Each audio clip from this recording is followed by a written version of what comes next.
A very good morning, dear students.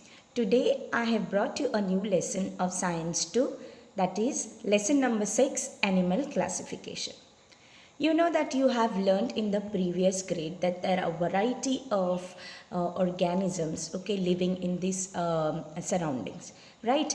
And these living organisms, have differences as well as similarities. And depending upon the differences and similarities, these living organisms, which are in huge number, large number, they are divided into different groups. So you have studied in standard 8 about the five kingdom classification, which was given by Robert Harding Whittaker in the year 1969. According to him, he divided these organisms depending upon first the structure of the cell, that is the prokaryotes and the eukaryotes. Okay, and only group which comes under prokaryote unicellular organisms are Monera. Further, he divided these eukaryotic organisms depending upon the number of cells they contain. That is, if they contain only one cell, then they will be grouped as unicellular, and if they have more than one cell, then they will be grouped under multicellular organisms. So, eukaryotic unicellular organisms are grouped under only one kingdom, that is Protista. Then further, multicellular organisms were divided on the basis of whether they have the presence of cell wall or not into two groups. So with cell wall, and without cell wall. So without cell wall, there is only one group called as kingdom Animalia. Whereas with cell wall, again depending upon the mode of nutrition, they were divided into two broad categories. That is, the one which performs photosynthesis or phototrophic were called as Plantae, kingdom Plantae, and the heterotrophic mode of nutrition in the case of kingdom Fungi. So this was Robert Harding's five kingdom classification. Okay, now Monera, Protista and fungi we have already dealt in standard 8th, and kingdom Plantae also we have dealt in standard 9th. Now let us see how this kingdom Plantae was classified before. Okay, so the first criteria of the classification of plants were the presence or absence of the organs. So, and the second criteria was on the presence or absence of the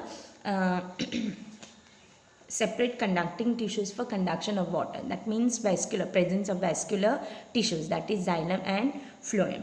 Okay, now the third criteria was whether the plants bear seeds or not, and when the last one was whether these seeds have the presence are enclosed within a fruit wall or not. Depending upon that these criteria, the plants were classified into different groups. So the first basis of criteria was presence or absence of organs. Second is presence or absence of vascular bundles. Third is presence or absence of the seeds, and if seeds are present, then whether they are enclosed within a fruit wall or not was the fourth criteria. And at a higher level of classification, okay, they were classified depending upon the presence or absence of flowers, fruits and seeds. Plants were classified into two broad groups, that is, they were cryptogams or phanerogames. In cryptogams, again they were divided depending upon whether there is a presence or absence of plant organs. So if there is absence of plant organs, then they were grouped as thellophytes, and if they have presence of plant organs, then again they were divided on the basis of whether they have presence of separate conducting tissues or not. So if there is no conducting tissue, then they were grouped as bryophytes, and if there is conducting tissue, then they were called as pteridophytes. So later on, he divided this phanerogames. The second one was phanerogames because they had the presence of flowers, fruits and seeds, whereas cryptogams did not possess any flowers, fruits and seeds. So phanerogames possesses flowers, fruits and seeds, and depending upon whether these seeds are enclosed within a fruit or not, they were divided again into two. That is, the one which do not have the presence of seeds, they were called as gymnosperms, and the one which have the are enclosed within a fruit wall, they were called as angiosperms. Again, these angiosperms were further divided depending upon whether the seed contains one cotyledon or two cotyledons. If the plant contains if the seed of the plant contains one cotyledon, they were called as mono. Mono means one cotyledon, or and dicots mean two cotyledons. Therefore, the seeds with two cotyledons were called as dicotyledon. So this was the classification of the plants. Okay, now let us study about animal classification this year. We are going to study in detail about animal classification this year. You know that animals can be big or small. Okay, like how a rabbit is very small, mouse is small, whereas the animals like elephant and giraffe are very big. Whereas there are certain animals which live on land as well as in water, so they will be called as terrestrial animals, or the one which are living in water called as aquatic animals. Again, some of them crawl on the land, some swim in the water, whereas some fly in the air. So there is lot of variety. Some have scales on their body, whereas some have hair on their body. Okay, fine. So accordingly, there are different types of animals, and the estimated number of these animal species on the earth is approximately 7 million. So it is impossible to study each and every species on the earth. Okay, however, if groups and subgroups of these animals are formed depending upon their similarities as well as their differences, then it will be easy for us to understand their characteristics. So if animals are arranged in proper sequence, then their study will become easy and systematic. So this study only is called as formation of groups and subgroups of animals depending upon similarities as well as differences among animals is called as animal classification. So since there is variety of animals, and around 7 million animals are there, and it is very difficult for us to understand each and every animal. So instead of studying each and every animals, it becomes easy if we make them into or form into groups. So therefore, animal classification is nothing but formation of groups and subgroups depending upon the similarities and differences among the animals. Okay, so you can see how kingdom Animalia has been divided into. Okay, so we will study first the traditional classification of animals. So before studying traditional classification, we have to learn about what are the benefits of animal classification. Now, why we need to study animal classification? It's because study of these animals becomes convenient. When we study them, it becomes convenient. If suppose one is studied, we can study so many organisms from that particular organism. Study of few animals from a group helps to understand about that entire animal group. Suppose like for example, cat family, if we know.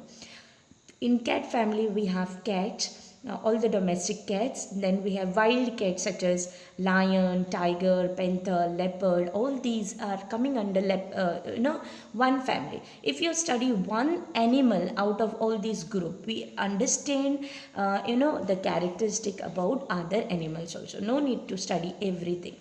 So it gives about animal evolution. You have studied even about evolution, and you know how organisms are coming from the previous organism. So if we study animal and classify them into groups, we can even have an idea of animal evolution. Animals can be easily identified with great accuracy. Okay, once we know the characteristics of that particular animal, we can identify them with great accuracy.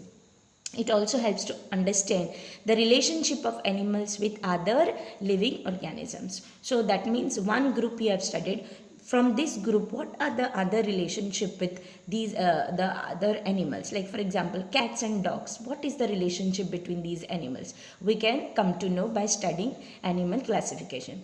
It also helps to understand the habitat of each animal and its exact role in nature. That means where they are living, and in nature what is their role. It also helps us to understand various adaptations shown by animals. So what are the adaptation, whether when they are living in a particular habitat, for that particular habitat what are the adaptations made by that animals, also we can study due to animal classification. Fine. So these are some of the benefits of animal classification. Now let us go for traditional method of animal classification. So traditional method of animal classification, animals can be broadly classified, kingdom Animalia can be broadly classified into two groups based on the presence or absence of a notochord. Now what is a notochord? Notochord is a long rod-like supporting structure present on the dorsal side of the animal body, which keeps the nerve tissue isolated from remaining body. Okay, now this is a definition. In simple sense, what we call notochord is nothing but a vertebral column or a backbone. Okay, higher animals have the presence of a backbone, and this backbone are also called as a vertebral column, or in scientific terms it's also called as a notochord. It is present on the dorsal side. Dorsal side means the back side of a human being. If you see this back side is called as the dorsal side. So which is keeping the nerve tissue isolated from the remaining body. You know that the spinal cord is present within the vertebral column. So this structure, which is giving a support to the entire body of the animal, is called as a notochord, and it is present on the dorsal side of the animal body, and which is keeping the nerve tissue isolated from the remaining body. So this is called as a notochord. Fine. So depending upon whether the animal is having a presence or absence of a notochord, it can be broadly classified into two groups. That is, one is chordates, another one is non-chordates. So the one which have the presence of a notochord, they are called as chordate notochord. Okay, whereas those who do not have the presence of a notochord, they are called a non-chordate. That means they do not have the presence of a notochord. Fine. So you can see even the structure where you can see the notochord of an animal. There is a backbone behind. Internal skeleton is present for them. Whereas in this case, in these animals, they do not have a notochord, or no skeleton is present for them. Fine. Then so what are the characteristics, common characteristics of a non-chordate? So let us study. So first thing, as I have mentioned to you before, they do not have the presence of a notochord. A rod-like supporting structure is not there for these type of animals. Fine. Then next is, they do not have the presence of gill slits. You know, if you have eaten fish, or if you have seen your mother, cleaning the fish, there is something red color gill slits. So gill slits are also absent in the case of non-chordates. They do not have the presence of gill slits. Now gill slits are required for, especially aquatic animals, for respiration, whereas higher animals, those who are living on the land and all, they possess lungs for respiration. Okay, so these animals, non-chordates, do not have, neither have lungs nor do they have the gill slits. Okay, so that is why this is a second characteristic of the non-chordates, which is completely different from the chordates. Third characteristics is that nerve cord. Okay, we have the presence of the nerve cord, that is the spinal cord we have. They do not have, and if suppose they have, then instead of having on the dorsal side, they have it on the on the ventral side. Okay, because they are crawling animals most of the times. Fine. So that is why they have it on the ventral side and not on the dorsal side, if present. Okay, most of them may not have, but if it is present, then it is present on the ventral side of the body. Fine. And last one is, even if heart is present, heart will be on the dorsal side. Our heart is on the ventral side. Their heart is on the dorsal side. So this is regarding the non-chordates. Okay. Again, I will repeat all the characteristics. The body of non-chordates is not supported by a rod like notochord. That means they do not have notochord. Second is no presence of pharyngeal gill slits, or gill slits are absent. Third is nerve cord, if it is present, then it is present on the ventral side, and heart, if it is present on the dorsal side. Now let's move on to the next organisms, that is chordates. Okay. Now so non-chordates, again you can see that they are divided into different phylums. Around 10 phylums are present in the case of non-chordates. So kingdom Animalia is broadly categorized into two groups. One is chordates, second one is non-chordates. Okay. So non-chordates are again divided into 10 more phyla. Okay, so the first phylum is Protozoa, second is Porifera, third is Coelenterata or Cnidaria, fourth is Platyhelminthes, fifth is Esculenthes, sixth is Annelida, seventh is Arthropoda, eighth is Mollusca, ninth is Echinodermata, and 10th is Hemichordata.